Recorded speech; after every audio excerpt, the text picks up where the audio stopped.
Okay, the next stage in preparing to mix or to output our final file is to go through and, if you like, to neutralize all of the sounds, so to turn off any effects in any of the Hallian sounds that are already turned on.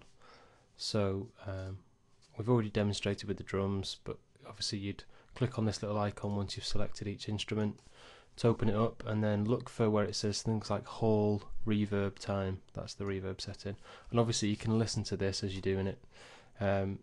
Some effects will turn on, some will turn off. So we've got the reverb time, but we've also got the reverb mix. That's the important one. So it's the percentage one that you're looking for, so that's turned completely off now.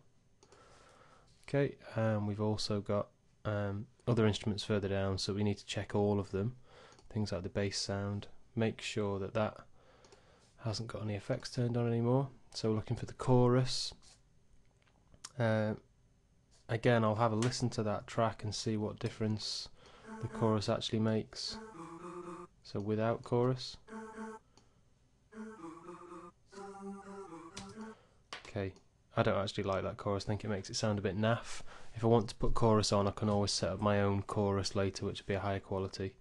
And again, the whole mix is turned off, which is whole reverb, so that's good. I can also, at this stage, if I want to, just make any changes to the sound. Okay, so we want that one to sound as breathy as possible, and that's what's being changed there, so I'm not going to change that.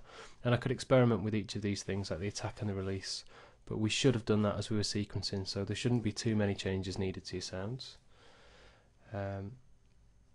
Things like the bass piano we can check as well. So like I said, we're going through and we're just neutralizing all the sounds, but I can't emphasize enough that you should listen to each of the tracks as you're doing it to hear the changes that it makes, because it could be that some of the effects that are built into the sound it actually sounds better with, so you need to trust your ears on this one.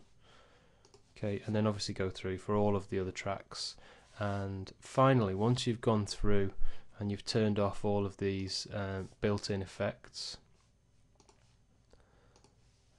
So again, for this one, the whole reverb off, and again, do I want to turn the chorus off for this? I'd best check it. So solo the part, find out where it's actually playing. So it's a little bit further into the track there.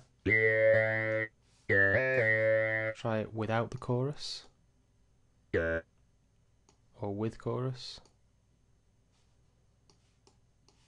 Okay, let's get back to a bit where it's playing again.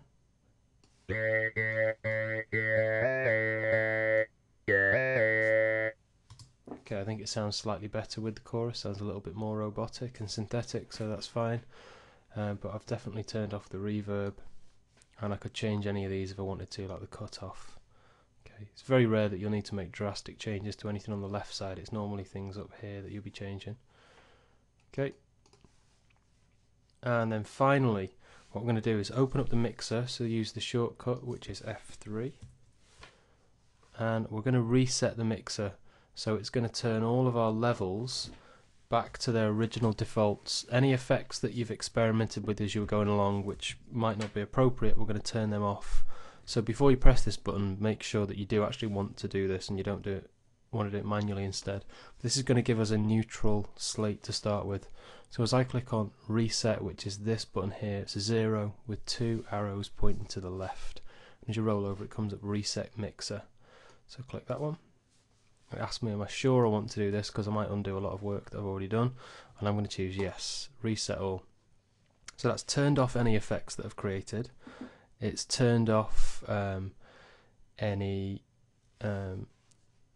else that I might have added, like pan settings or volume settings. Any insert effects like compressors or whatever, they're all gone now. And now I'm left with my normal mixer. So I'm just going to choose to make all this button here to make them all smaller.